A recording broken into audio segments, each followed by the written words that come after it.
নমস্কার বন্ধুরা, আমার চ্যানেলে সবাইকে স্বাগত। আজকে আমি একটা নতুন রান্না নিয়ে হাজির হয়েছি। তেলবিহীন সজনাটা, আলু, কাঁচকলা, বেগুন, টমেটোর তরকারি। তার জন্য যেহেতু আমি তেলবিহীন রান্না করব, সেই জন্যে 5 ফোড়নেরগুলো আলাদা আলাদা ভেজে নিচ্ছি। কালো জিরা আলাদা ভাজলাম, তারপরে ভাজছি এই যে পানমৌরি, আর তারপরে ভেজে নিচ্ছি কি না মেথি। ভেজে আলাদা আলাদা করে রাখলাম। আর তারপরে আমাদের যে জিরাটাকেও শুকনো কলায় ভেজে নিলাম। ভেজে নিয়ে আমি কাগজে করে ঢেলে রাখলাম। এবার তারপরে তিনটা যখনই ভাজা হয়ে গেল, কেন ভাজলে ওর সেন্টটা আলাদা ওঠে। যেহেতু আমি তেল দেবো না, তেল 5 ফোড়নটা ভাজবো কিসে, সেই জন্য আমি আলাদা করে ভেজে নিলাম। জিরাটাও আমি আলাদা করে ভেজে নিচ্ছি। সব ভেজে নিয়ে আলাদা রাখলাম এবং আলাদা শুকনো কুড়িয়ে নেব। তারপরে আমি কী করবো না, একটু ওই শুকনো কড়াই আলুগুলোকে একটু নেড়ে নেবো। এমনি নেড়ে দিচ্ছি, একটু নুন দিয়ে নেড়ে নিলাম। নেড়ে নিয়ে আমি জল ঢেলে দিলাম, কেন আলুটা তো একটু সিদ্ধ হতে বেশি সময় লাগবে। ওইটা আমি এমনি আলুটাকে আগে একটু আলাদা সেদ্ধ করে নিলাম, হলুদ লবণ দিয়ে সেদ্ধ করে নিলাম। করে নেওয়ার পরে আমি কি করলাম, এবার জল ঢেলে দিয়ে আমি ফুটে যাওয়ার পরে বেগুন, সজনা ডাঁটা, কাঁচা লঙ্কা, আর তার সাথে যোগ করলাম কি না, তার সাথে কাঁচা কলা যেটা ছিল সেটা আমি সব তুলে দিলাম। তুলে দিয়ে আমি চাপা দিয়ে দেবো, কেননা যতক্ষণ এগুলো না সিদ্ধ হয় ততক্ষণ চাপা দিয়ে দিলাম। এবার আমি কি করলাম, আমার এটাকে যেগুলো ভেজে রেখেছিলাম, এই যে জিরা আর কালো জিরা, এটাকে আলাদা করে ভেজে গুঁড়িয়ে রাখলাম। তারপরে এই যে পানমৌরি, এটাকেও ভেজে গুঁড়িয়ে নিলাম। তারপরে কালো জিরা, পানমৌরি, এগুলো ভেজে রেখেছিলাম আর কি। মশলাটা এই যে আমি দেখছেন, আমি এটা রুটি বেলার চাকি নিয়ে করে কিনে নিলাম, কেন অল্প জিনিস তো মিক্সি ঘোরানো যাবে না, সেই জন্য আমি আলাদা করে সবগুলানকে আলাদা করে রাখবো। কিন্তু ভেজে নিলে এর একটা খুব সুন্দর সেন্ট উঠে, সেই জন্য আমি আলাদা করে ভেজে গুঁড়িয়ে একটা জায়গায় রাখলাম। কি গুঁড়ালাম তাহলে, আমি যেগুলো ভেজেছিলাম, কালো জিরা, মেথি, আর এমনি জিরা আর পানমৌরি, এগুলোকে আমি ভেজে একটা আলাদা জায়গায় রাখলাম।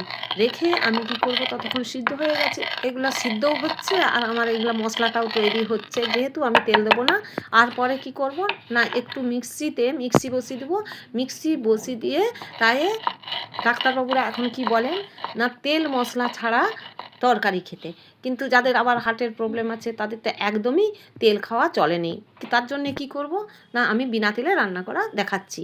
এর জন্য আমি একটু তো মশলা দিতে হবে, নাহলে স্বাদ আসবে না। এই যে দেখুন, আমি মিক্সিতে নিয়েছি কালো জিরা আর কাঁচা লঙ্কা। সেটা নিয়ে আমি কি করলাম না, মিক্সি একটু ঘুরিয়ে দিলাম, সরষাটা বাটা হয়ে যাবে। তারপরে আরেকটু মশলা দিতে হবে। এই দেখুন, আমি আদা নিয়ে ওটাও মিক্সিতে ঘুরিয়ে নিলাম, কেন ওগুলো শিলনোড়ায় বাটতে প্রচণ্ড দেরি হয়, তাই অত দেরি করার মতো টাইম নাই।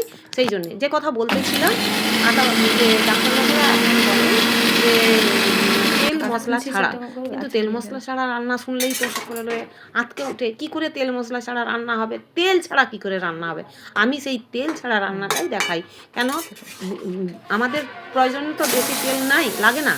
এই যে দেখলেন যে আমার সব সবজি সিদ্ধ হয়ে গেছে। সিদ্ধ হয়ে যাওয়ার পরে ওটা নামিয়ে রেখে দিয়ে আমি কড়াটা বসিয়ে দিলাম। কড়াটা বসিয়ে দিয়ে তাই টমাটোগুলো কেটে রেখেছিলাম, টমাটোগুলো আমি তুলে দিলাম। টমাটো তুলে দিয়ে তার সঙ্গে দিলাম কি না, একটু হলুদ দিয়ে দিলাম, আর দেবো লবণ আর হলুদ দিয়ে আমি একটু নাড়বো। নেড়ে আমি ঢাকা দিয়ে দেবো। যে কথা বলতেছিলাম, যে ডাক্তারবাবুরা ঝাল মশলা ছাড়া রান্না করতে বলেন, তেল ছাড়া একবারে রান্না। যাদের আবার হার্টের প্রবলেম, তাদের তো একদম তেলই চলবে, তেল খাওয়া নিষেধ। আর যখন বয়স্ক হয়ে যায়, বয়স্ক মানুষদের তো বেশি তেল লাগে না। আমাদের বয়স্ক মানুষের কতটুকু তেল লাগে, 7 গ্রাম, আবার প্রতিদিন। কিন্তু একটা তরকারি যদি অনেকে কি করে, যে অনেক তেল দিয়ে রান্না করে ফেলে, তাহলে কি হবে না, তখন খাওয়ার থেকে স্বাদ আসে, কিন্তু হয়। আমি কি করলাম, যখন দেখলাম যে টমেটোটা বেশ মাখা হয়ে গেল, তার সঙ্গে আমি আদা বাটা একটু দিয়ে নাড়লাম। আদা বাটাটা একটু নাড়ার পরে আমি কি করলাম, যে সরষা আর একটু লঙ্কা বেটে রাখছিলাম, সরষা আর লঙ্কাটা আমি এর সঙ্গে দিয়ে দেবো। এটা ফুটতিছে, দেখতে পাচ্ছেন, যে একটু অল্প দেবো, বেশি দরকার নেই।